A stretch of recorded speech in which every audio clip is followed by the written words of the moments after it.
Welcome to Mastering the Art of Real Estate. I'm your host, Debbie DiMaggio, and we are here today with my very good friend, Elizabeth Andrew.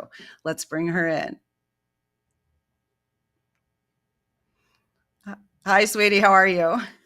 Good. How are you? Good, good. So you're in Del Mar today. Is that where you are I today? am. I am. It was so fun to see your intro there with the I know. all of our childhood haunts. Exactly. It meant more to you. It meant obviously more to you since that's where we grew up. And I thought it would be really fun. Yes, Whitterfield and everything else.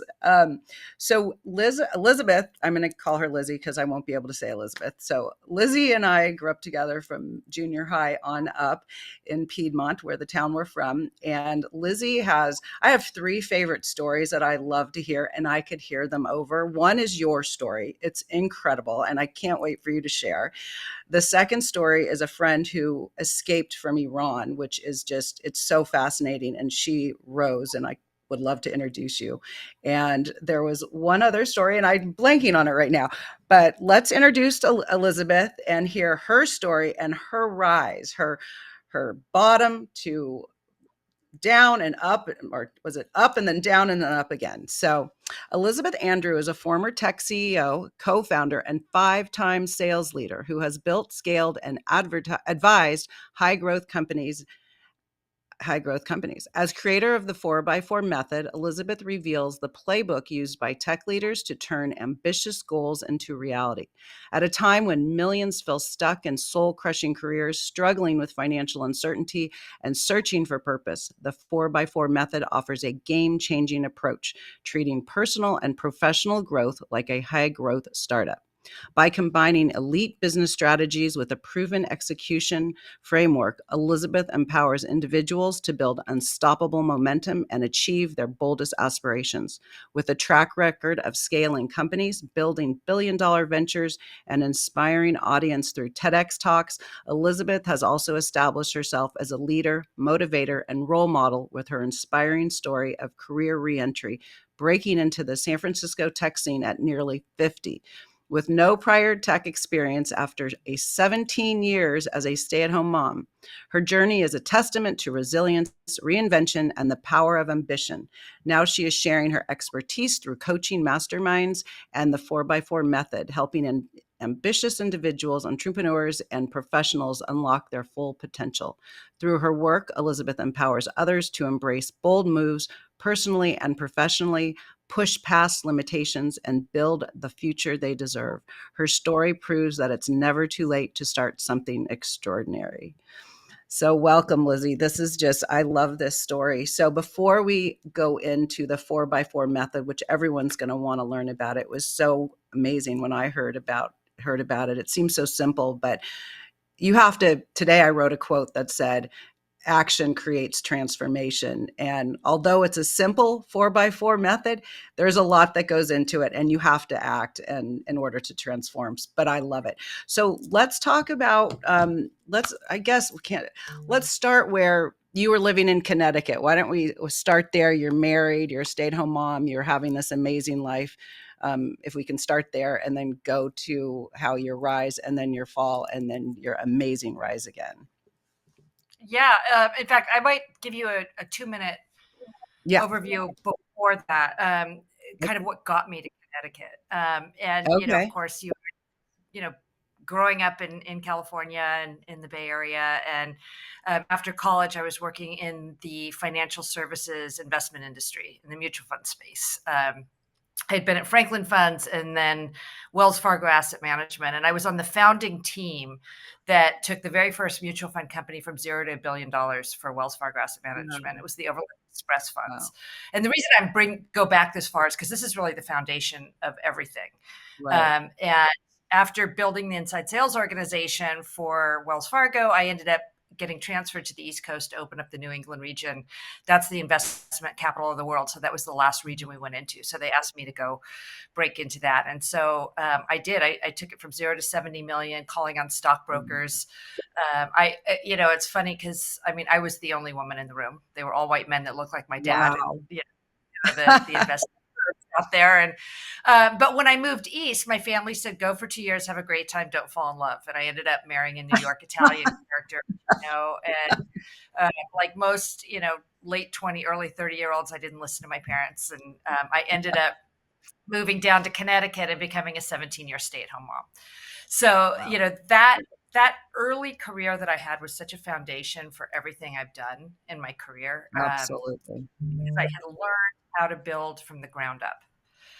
I had built companies from the best in the industry. I learned how to build and sales regions from the ground up. So I ended up, in Connecticut, had a wonderful time raising my three beautiful children, and loved the opportunity to spend half of my adult life on the East Coast. It was such a different experience. And but in Right. 2011, I was on the East Coast for 20 years. In 2011, we ended up moving back to the Bay Area. Like a lot of people, it's a very common story. Really around that 2007, 2008, 2009, Mhm. we lost the markets fell apart in the East Coast, and we really lost everything. Right. And so, we were in financial distress, extreme financial distress. My marriage was unraveling. I hadn't Mm. worked in 17 years, and it was a time of Scary. survival Yeah. mode state. So many people can relate to, Right. particularly in time. Absolutely. So I ended up, we moved back to the Bay Area, tried to kickstart the marriage. That did not work. And I found myself a single mom, no child support, no alimony, 100% responsible for my three kids. And, I had to go back to work. And if it hadn't been for some close friends and family, we could have been homeless. I mean, it was really a very tough time. And, I found that I was completely unemployable. I mean, at one Wow. point, things had got so tough. I tried to get a job cleaning houses and couldn't. I mean, Wow. it That's was a very incredible. yeah. And so I finally, I got to a point where I asked myself, how was I so successful in my 20s and 30s? And it's because I had a playbook. I created a Okay. business plan. Every single time, like every year, we had to submit a full business plan in building our sales region on what we were going to do. And it's not unlike diet and exercise, like you said at the very beginning. It's we all know Right. what we need to do. It's just Right. executing on it and having that plan to execute on it. And so I asked myself, what did I do? And I said, well, I'm just going to create a business plan or a sales playbook for my job search. And I did. And I was able to create momentum. And when I think about, like, let me go back to like building that region from the ground up. And I had been trained by the number two investment wholesaler in the world out of New York, before going out there. And it was as simple. It was field sales, having 4 meetings a day, 4 days a week, have one day for office, to be planning and scheduling, always be scheduled 2 weeks out. So you never wake up on Monday morning with nothing to do. Those are kind of the foundations of it. It's much more complex, Right. breaking down the Yes. region and the strategy. But so that's essentially what I did. It's impossible to get 4 interviews when you're looking for a job, but just networking and going to networking events and that sort of thing. So I created a whole plan. Ended up getting my first job on Craigslist, which was Oh, crazy. really? Wow. Yeah, but I was able to build momentum on that, and ended up becoming a 5-time sales leader, 3-time VP of sales. I've been through 3 exits, companies like HelloSign and Dropbox and Pluma and Natomi and Skillsoft, and some really great companies, and then ended up becoming CEO of a tech startup, which I sold last year, and so now I'm rolling into this. Oh my God. All right. Well, we'll go into that, but let's step back. When you were so you obviously you were very successful in your early years, which laid the foundation, which is yes, super important. It's not like you went from I mean, you had a long break, but you had the skill set. You were, it wasn't that you had just been a stay-at-home mom. So hugely impactful. When you were starting to look on Craigslist, share with us because I know people who are starting at the point where you were. What were you looking on LinkedIn, Craigslist? What were you looking for? Did you know what you were looking for? Well, Craigslist was my first job back in corporate. I did have a couple, I did some consulting gigs, and, you kind of do what you can. I mean, I did some temp work, and, it's Um, I that job that I found on Craigslist was at Putnam Investments, working for their West Region Director of Sales, and it got me back into the city. It was 20 hours a Okay. week. I was helping, sales enablement for their sales organization, which I knew. So it was an easy, excuse me, easy transition back into the city. And I did that for about a year, and that's when I felt like there's just no fun to be had in financial services, and so much Mm. was going on in San Francisco at the time, and so much energy, and as long as I'm reinventing myself, I'd have to sit for licenses again, and Oh, all the big jobs are on the East Coast, and I didn't want to go back there, and as long as I'm reinventing myself, why not try tech? And so I did, and I laugh, Debbie, like I went from being the only woman in the room in the investment industry to the oldest person in the room in tech. uh, San yeah, Francisco. you have a lot of firsts. And yeah, so tell us about that. So from Putnam, what was your next, how did you get into tech? You decided you didn't want to do financial, so how did you get into the tech world? And did you know that's what you wanted to do? Well, no, I mean, no. I mean, for a long time it was survival mode, right? Like Mhm. just trying to get back to work. I'm supporting three kids, Crazy. so, but I'm also very much of a lifelong learner, and I Mhm. become a student of my profession. So, I knew nothing about tech, absolutely nothing. And, in fact, I had a story when I was raising my kids in Connecticut, and I did a lot of nonprofit volunteer work in those Right. years, which, by the way, it wasn't until I took all of that off my resume until anybody would talk to me in the corporate world. Really? That's Yeah. interesting because you think that really helps, but that's interesting. Yeah, and it's so unfortunate because I mean, Yeah. I know you do a lot of nonprofit work too, right? And some of it is harder than anything I've done professionally. Right. Right. Huge event planning, and raised $1 million from an auction for a school, and Crazy. all types of things, but that was not valued. Certainly not in the 2010s. It wasn't valued, and Mhm. I think we are getting to a better place in the world where having a gap on your resume is a little bit more acceptable than it Okay. was then. But at the time, people would look at my. First of all, I couldn't even get anybody to look at my resume, but they think you're out of touch, and Right. that's true. I mean, I was not up to speed on the tech. I wasn't, but you can learn that in a year. You can't teach 20 years of experience in a year. Right. Absolutely. So what was your first tech job? So my first tech job was at a healthcare tech company. Oh, right. Yeah, I got a job at a healthcare, uh, yeah, healthcare tech company. They had just had a $14 million raise. They hired me on to be sales operations, which was a fantastic entry into tech. I know they did that because they knew I had all the sales experience and that I could really help in the enablement space, but it also got me up to speed with the tools. So right when I got that job, they sent me to Dreamforce, which is Salesforce's biggest conference, and I was Oh, a wow. sponge. I parked myself at the Genius Bar.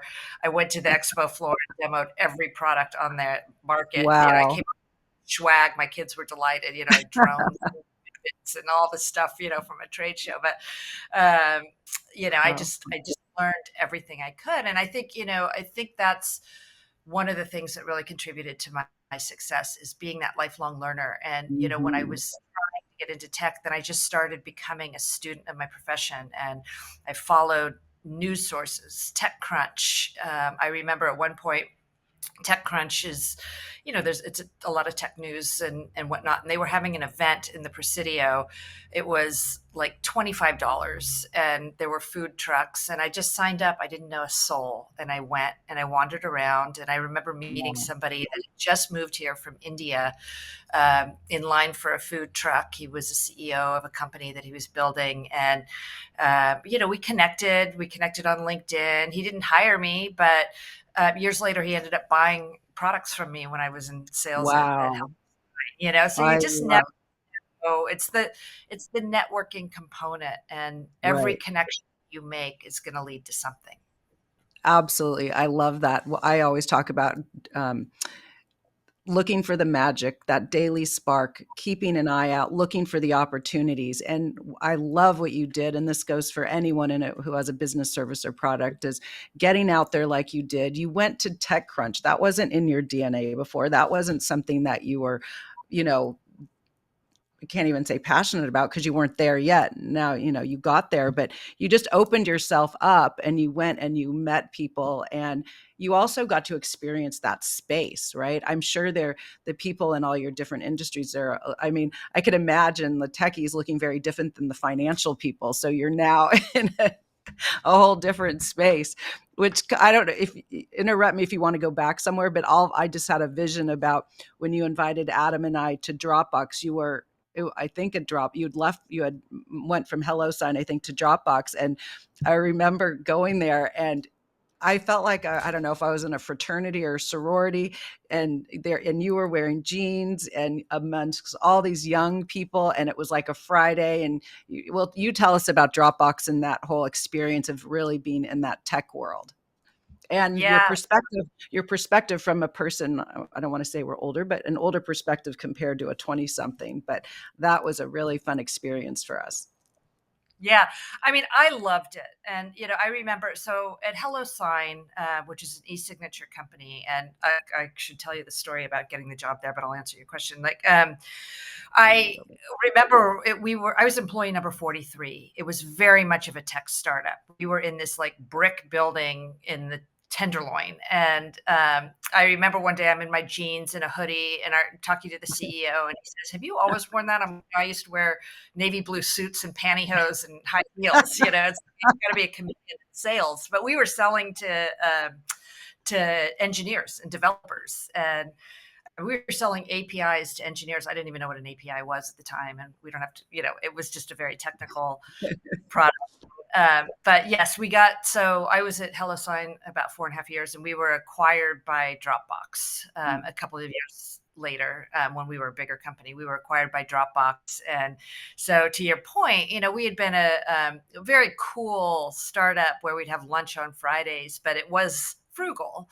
And we get acquired by Dropbox, which is a big public company, and was unbelievable. I mean, they have a Michelin star chef. It was called, you could, the Tuck Shop was their restaurant. They had, unlimited bar all the time, tech toys. I mean, and I was leading the sales organization at that point, and it was really hard to keep people in their seat because, they wanted to go run around and go to the gym. There were Peloton bikes, and there was a room for gaming if you wanted to game, and a room where you could play music if you played the guitar, like a music studio. I mean, it was just it was everything you hear about that time of like Google and Dropbox and all of the tech toys, and it was a lot of fun. And how are they getting their work done if they're doing, you just named all these fun things for people to do. When do they find time for work and all this? Are they disciplined? Are you on them as their mother? How do they get the work done with all of those distractions? But it actually, I mean, it was designed, right? It was designed by these tech companies, right? Because so many people, and this is I love, I think you and I are similar in the sense that, I love surrounding myself with younger people. I've been shoulder to shoulder with colleagues who are my kids' age, and Right. I Yeah. learn from them, and I hope I can teach them some things. And, there's a lot of energy. And this is the first time in the history of the world that we are working with 5 generations side by side, which is a Wow. really interesting time, and that's a big thing for a lot of people. Like, Wow. how many times have we heard people say, oh, Gen Z, or, like, we can learn from them, and, Yeah. they can learn for us, and we got to change that mentality so we can all work together. But, Right. uh, yeah, I mean, it was designed by those big publicly traded companies in tech. San Francisco was so expensive before the pandemic, and so one, it could bring really good talent to these companies, right? Hmm. Because they'd have to pay rent in San Francisco, but they could offset that by having their meals paid for and not having to have a gym membership. And it also kept people there in the office longer, right? Because then at the Right. end of the day, they might go work out and then go to dinner, which started, I can't remember, at 6 or 7. And, so it kept people in the office more. So having all of those distractions enabled the companies to draw better talent and, keep people in the office more. So, Wow. technically they did more work. Right. Exactly. That's incredible. So we're going to go to commercial break. We'll be right back. And then you were going to tell us the story about Hello Sign. And then after that, we will talk about the 4x4 method. I'm so excited. Thank you, Lizzie. We'll be right back.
Welcome back to Mastering the Art of Real Estate. We are here with Elizabeth Andrew. She's coming to us from Del Mar, although she is national at this point, going around doing TED Talks and speaking, and she'll be on a TV show she'll tell us later about. We are going to talk about Hello Sign and how you got your job in Hello Sign, and then your journey to a 5-time building your startups. And Yeah.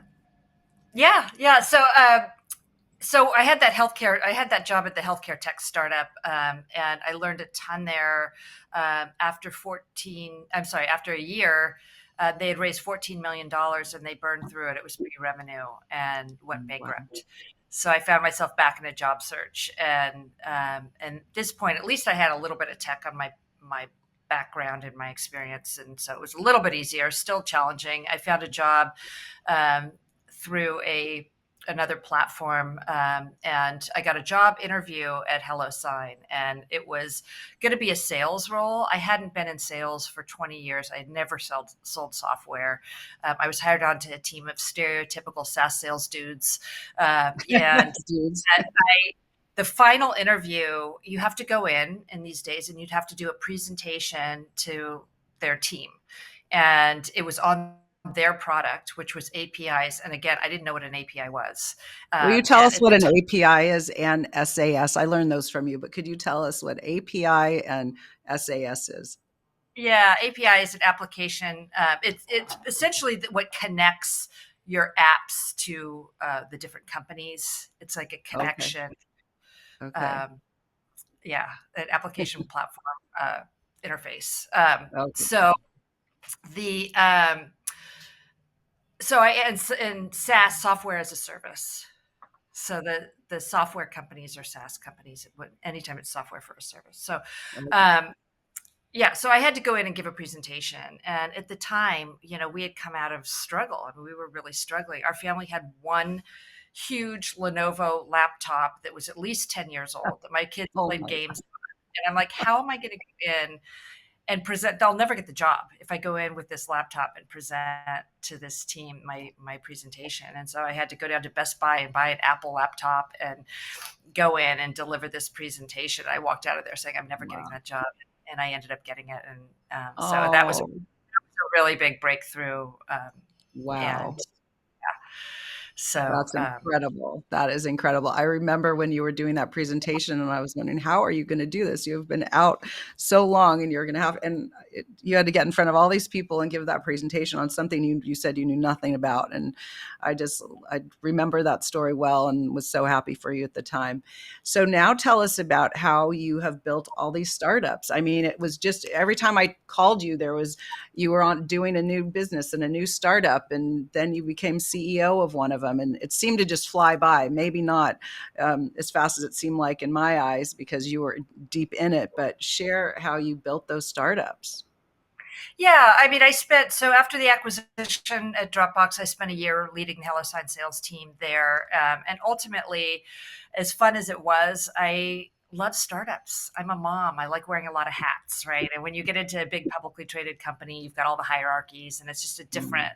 it's a different world. So I had an opportunity to go be VP of sales at a tech startup, and I really go back to those early days of building from the ground up in the investment industry, and Okay. uh, I love taking companies from founder led to creating the infrastructure to scale. And so that's what I've done multiple times. Is it's a formula. Again, it's not unlike diet and exercise, right? We all know what to Mhm. do, but if you Right. just say, okay, lose 10 pounds, it's impossible. It's like you got to make Right. a plan. I'm going to work out four to Hmm. 5 days a week. I'm going to cut out sugar. I'm going to eat this, that, and as long as you follow that plan, you'll be successful. And I think that's one of the big reasons why startups fail is they don't have that strategy. And if you look at the best companies, there's a lot of accelerators, Y Combinator and whatnot. Like they follow a formula. There's a plan that, a lot of the big successful companies that we know of, like Dropbox and Airbnb, and they, in those early days, they built that infrastructure and followed the plan. And I learned that too when HelloSign was acquired, because both HelloSign and Dropbox came out of Y Combinator, and a lot of the systems and processes were the same. So, Can you share, I mean, I know it's probably more detailed, but can you share a formula or the plan for a startup? well, I can tell you that's really the basis of the 4x4 method.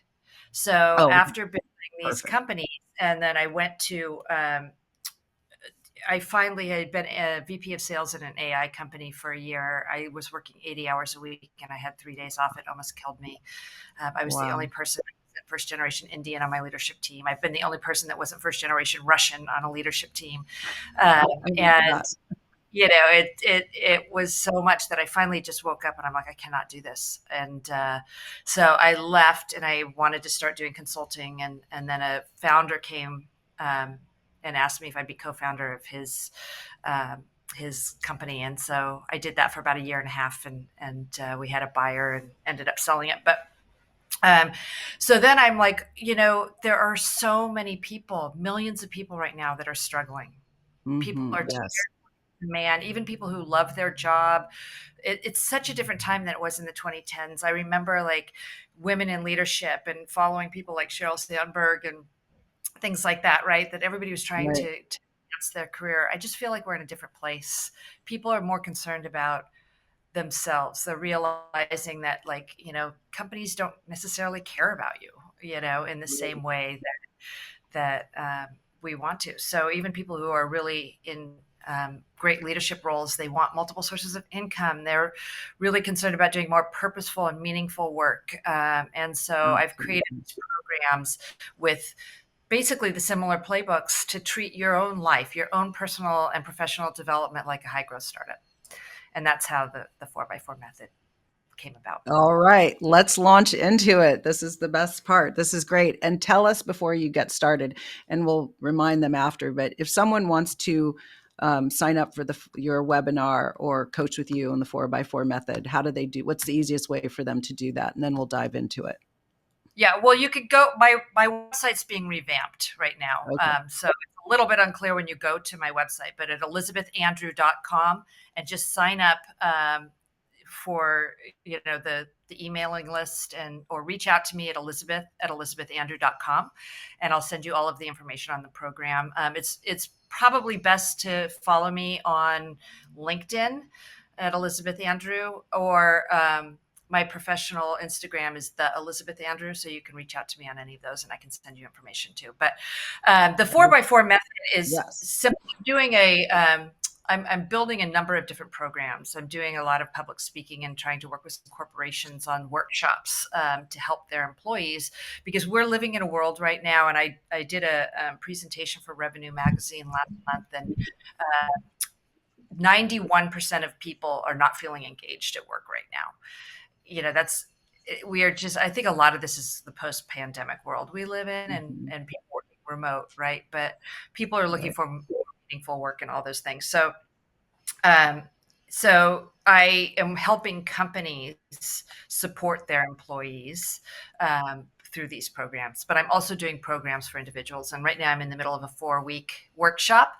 I've got a lot of people from all different types of backgrounds that I'm working with. And the framework is really based on 4 simple areas. One is goal setting realistic and attainable goals. And that's a challenge. If I were to say, I want to raise 20 million in the next month, it's not going to happen, right? So you've got to make sure that you're setting realistic and attainable goals. Another component of it is productivity. And that's a really big challenge, even for people who've built companies, or people that are, individuals that are high achievers, athletes. People are really struggling with the productivity piece right now. So that's a big component of it. The third component is the strategic plan. So creating the actual playbook for your goal. What is that going to look like? And then the last piece is the execution and Hmm. strategies to make sure that you're sticking to the plan. Exactly. And so tell us, when I took your first webinar, and you were running through how to do it, um, and making calls. I think that was when we were talking about how you set up your four. You said 4, 4, and 4. And you told us how to do it. Share that.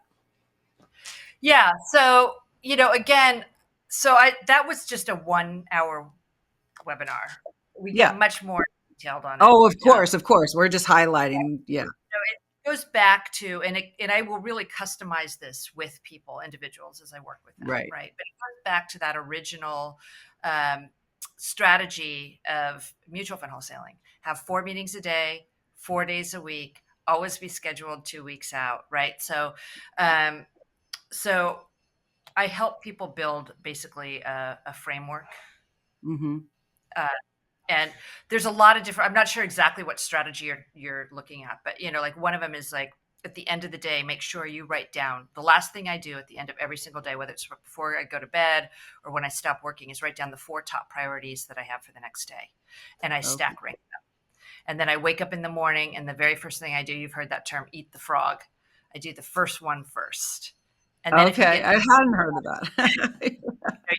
even before I have my coffee half the time, I make sure that I take that very first priority and I get it done. And I try Okay. to work through those top 4 priorities. And then, by midday, if you start to get distracted, because we get so distracted in this world with our Right. phones and everything else, right? Like, if you Absolutely. do that before you open up your Instagram or before you do anything else, eat the frog, do that number one task. Love Um, that.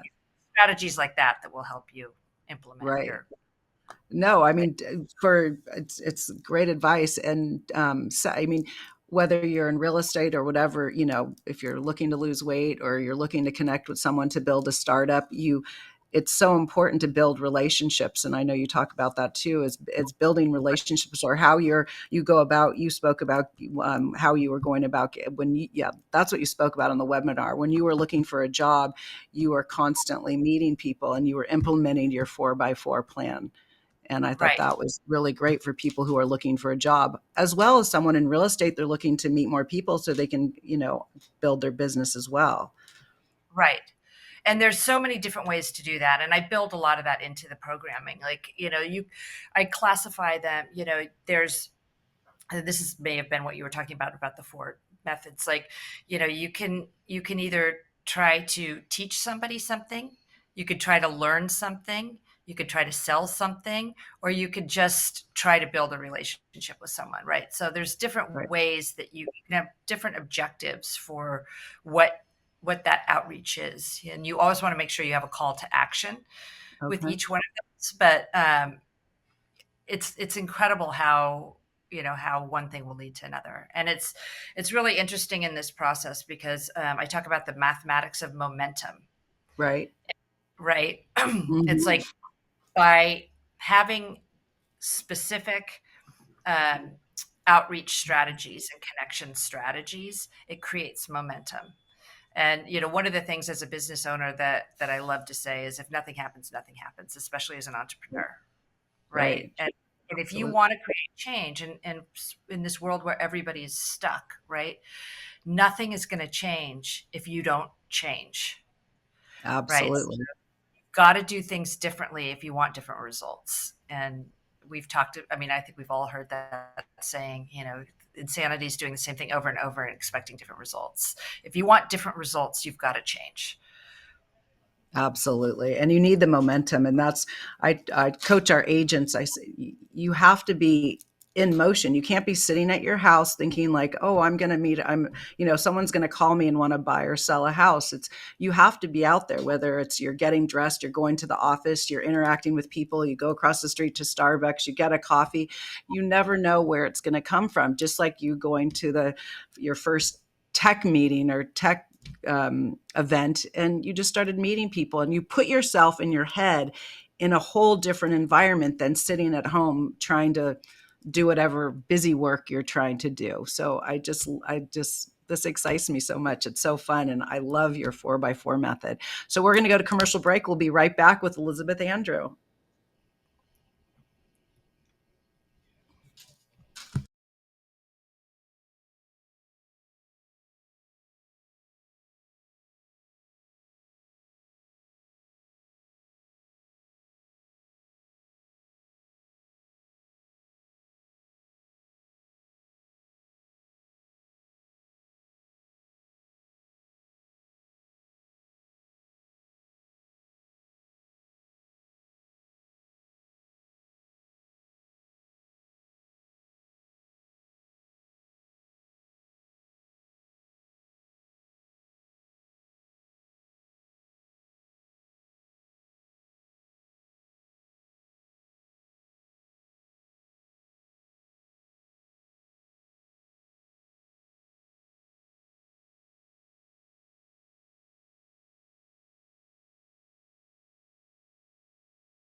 Welcome back to Mastering the Art of Real Estate. I'm your host, Debbie DiMaggio, and we are here with my good childhood friend, Elizabeth Andrew. Welcome back. All right, Lizzie, let's talk about key qualities or skills that you believe are essential in today's competitive market.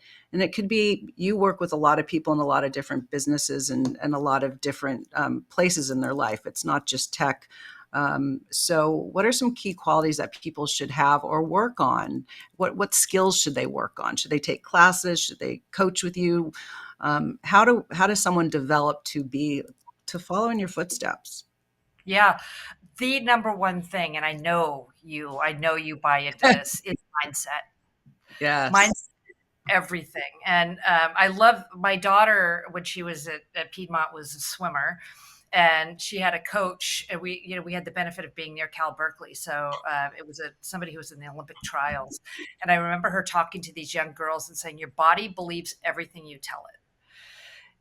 Right. And I So true. just, mindset is such an important factor in everything you do. And when I was in the really worst place and I had my 3 kids at home, and I would get up Right. at 4:30 in the morning, and I'd go work out from 5 to 6, and I'd come home and get my kids up, and I'd have one of my kids drive me to BART, and I'd be saying on the way over there, today's the first day of the rest of your life. And he'd roll his eyes at me like, I oh, love it. you know, like, and I didn't believe it for a long time, but I would say it and say, we're going to Right. make it happen. Let's go do this, Oh, and I it's like, love it. it gets it to this cellular level and you start to believe it. So, Oh, mindset is such a critical piece of that. And there's so many statistics. And I do coach people. And I am coaching people through group coaching in these programs and individual coaching. And I'm, really trying to inspire people. But I've also invested a lot in coaching for myself. I've worked with some mhm. really incredible people. And, um, I think investing in yourself is really a key thing. I was in this group during the pandemic. It was essentially your personal board of directors. It was a cohort of 7 people. There were 4 men, no, 3 men, 4 women. We'd meet once a month. It was a curriculum, and they were all CEOs of great companies and incredible people. And we and I, we it was an investment to be a part of this, and it really became my personal board of directors. And one of them, they're also very dear friends of mine now. But one of the men, he would say all the time how many coaches he has. He's like, I have a personal trainer and a nutrition coach. I have a leadership coach, an executive coach, and he's a CEO, right? But it's like Wow. mindset coach, and he has coaches for meditation and everything, right? And so Wow. I've really embraced that, and I do have a lot of coaches. Some are friends that I just work with or talk to, and some I have hired. And there's so many strategies that could go into mindset and developing that mindset. That Absolutely. yeah, that'll help you. And that saying always comes back to me. You are the sum of the 5 people you hang around with. And right. And you were in that. I remember during the pandemic when you told me you were in that group, and you were immersing yourself and being around people who were high achievers and were personally really wanted to find their best and find their purpose, because I don't think you can do your best without being purposeful. Do you have anything to say about purpose? I think we align in that fact about finding purpose and meaning in what we do. Well, it's interesting that you mentioned that because, yes, that is true. And I've been very fortunate to surround myself by some incredible people. But I also had that opportunity as a stay at home mom. Right. I raised my kids in Connecticut, in Greenwich, Connecticut. And I was telling a friend of mine, the average age of a first time mom there was 36, because most of the women came out of big careers in New York. And, the people that I was volunteering with, and in the PTA, but also Right. nonprofits like Crisis and things like that, I used to joke they could plan the Battle of Normandy. I was like, really extraordinary people. I mean, I learned a lot, even though I had led teams in my early careers. I learned a lot in those years Yeah. of, being a mom and a PT, class mom, and bake sale mom, and all that stuff. Planning the spring fair, and with people that Negotiating lower costs, right? Negotiating a lower cost for the the dinner, or the room or the hotel, or right. You're negotiating, you're selling, you're trying to sell tickets to your event. You do everything in the charity right. work that we do. We do everything that someone would do to get paid, a paid job. Right, right. And a lot of these people came out of really big careers, or some were still in their careers, and high achieving people. And you're right. You're dealing with volunteers. You can't fire them if they don't do their job. It's like, Some uh, people work harder than others. yeah. In fact, I remember when I was moving back to the Bay Area, I just that feeling of I'm going to be so sad not to be in the middle of everything that's happening in the world. Right, There was so right. much, like, I look around my kids' classroom. It's like that one's parents are on, the the cover of the journal and, Right. on the news, all these things. And then, of course, the Bay Area became such a hub after, it sort of became the center of the world with everything happening in tech too. Exactly, exactly. Well, just repeating mindset, super important skill to have and to learn and to embrace. And I love that you were repeating every day. This is the first day of the rest of my life. And you kept repeating it. And we do teach our children, right? We repeat to them. We hope that they suck in what we're trying to teach them because we want them to have a great life too. And I've heard this a number of times with successful people like yourself, hiring coaches, having different coaches. And that is super important to continue to work on yourself. I mean, I've been in real estate over 30 years and things come up and I learn a new way to do something as I interview over the last year and a half on my podcast. And I'm hearing from top business people or real estate people, there's always something new. People do the same thing, maybe a little differently or a little more intently or intensely. And there's just so much to learn as we both are lifelong learners. And then you mentioned that you're bored. So whether it's a mastermind or your board, your personal board, I love that. And mastermind groups, similar, very good to continue to expand with colleagues in the same field or different field, but masterminds are super great way to learn from others. So now I want to pivot over to you did a TEDx talk. I don't even know what it was on and when you did it, and I want to know where you did it. And you know, did you hire someone to help you or did you just go on your own? So tell us about your TEDx talk, what the topic was and how you implemented. Yeah, that was crazy. Ironically, it was, it kind of came to me organically. I was at HelloSign. We had just been acquired by Dropbox. Our VP of sales had left, so I was running the sales team at that point, and it was the first month, and somebody called me up. Typically, you have 6 months to plan and prepare for a TEDx. And somebody called me up. I don't know what happened, if somebody dropped out or somebody was asked to leave, but she said, "Do you want to do a TEDx?" And I was like, "Well, okay." And she's like, "It's in a month."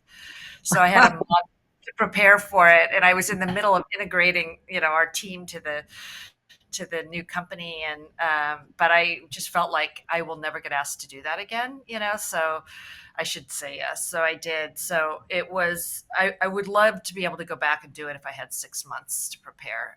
It was on my story, my return to work. It was called Let Them Back In, really Oh, focusing to companies because, there's ageism, especially in mm-hmm. tech. And there really was, it was such a struggle to get back, not only without any tech background in San Francisco, but also being older and also having a 17-year gap on my resume. I mean, it was impossible to do that, right? So and there's so much that people with experience can bring to the table. And I really believe, and part of my TED talk, I talk about this shoe theory that I believe, because I believe, I know it's an interesting time in the world, but I believe in diverse teams. The statistics are diverse teams drive better performance. And part of my TED talk, I'm like, if you're in a situation, look under the conference room table, and if everybody's wearing the same shoes, whether it's sneakers, stilettos, wingtips, you got a problem. You I know, love it. That is so great. What a great visual for me. Yeah, yeah. So that's, so it was on returning to the workforce. And I've done a lot of talking, particularly before the pandemic. I spoke at Stanford and Cal and Dreamforce and a lot of places on my story of returning to the workforce. Well, that's incredible. I am just, as your friend, so happy and proud. Okay, let's pivot over to you.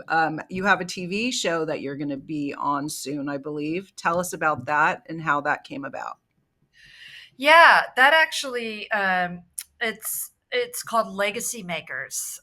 It's funny, Debbie, because I have never wanted to be on TV. I've never aspired. Like I was in the investment industry and then tech sales. I was never theatrical growing up. I'm not a limelight person necessarily, and uh, these opportunities keep coming up. But I got uh, invited to have an episode on my story on Legacy Makers. It's a new television program. They're nominated for 17 awards. It's Wow. a documentary meets mastermind for entrepreneurs. Oh, The very cool. the producer, Rudy Bauer, who He's based out of Miami. Is somebody who's worked with Shark Tank people, and he's just a powerhouse. And so I'm Wow. flying in April to film this in Miami. So it should be a fun experience. Be very fun. Information. There are trailers and things out, but it's really coming out in the summer. This Oh, series. great. So So it's new. It's a new launch. it is. It is. Yeah. Oh, So that's exciting. Well, I can't wait. You're going to be amazing. So now let's take the rest of the time we have together. We could talk forever. Let's talk about how you got to meet Richard Branson and got to Necker Island and a few of your highlight stories from Necker Island in that experience. yeah, that was extraordinary too.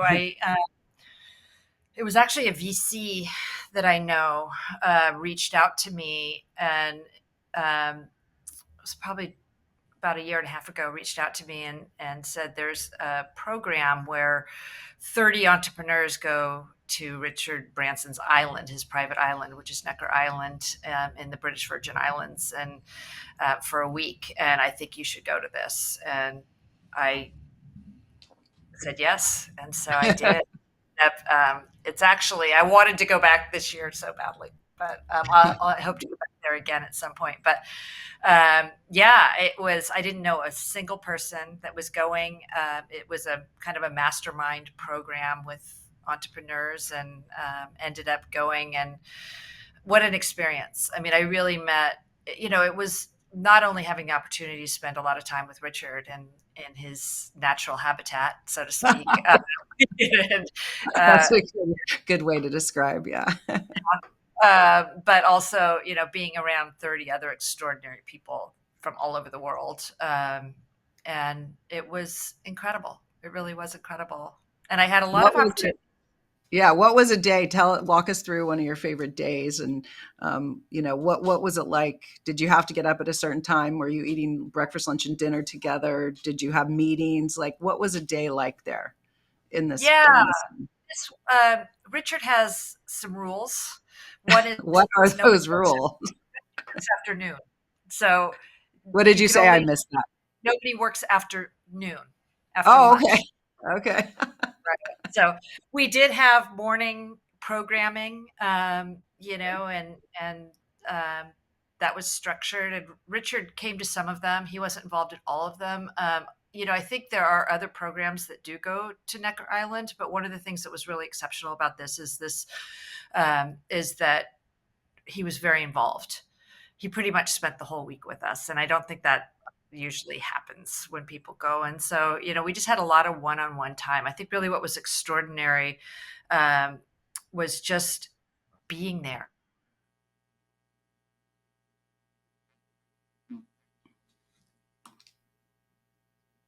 to people. Did we lock up there for a minute? Yeah. So you were um, saying what you got to be with him one on one, or he was involved the whole time you were there? yeah, I mean, just having an opportunity. I remember talking to him at one point. I was talking to him, and I said, Richard, I've been here for 4 days with you, and you have, I don't know what, 30 global companies. I've never seen you on your phone. Wow. Like, you're never on your phone. And, just little things like that is fascinating. And he'd say, yeah, I get up in the morning. He said, I don't take any inbound email at all. I get up in the morning, I go for a bike ride, then I put my headset on and I walk around the island, and my, assistant will give me my messages. And, he just doesn't, he's not tied to the phone. He's living his life. So what happens if so he's getting messages, does he talk to his secretary or his assistant to reply, or Yeah. I mean, I'm sure then he goes on with his day and does some work in the morning for sure. But,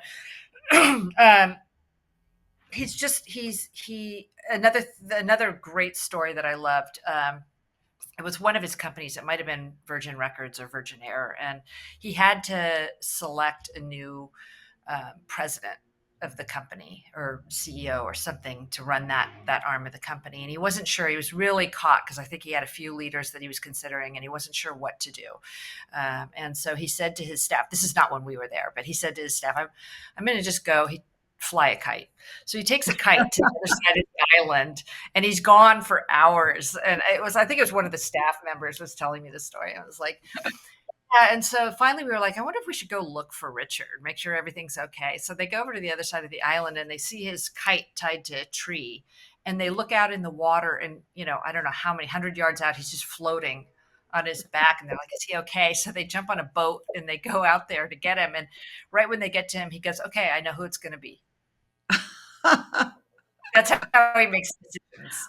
Wow. Oh my gosh. That's crazy. What a fun time. I got to see some of your photos. It looked amazing.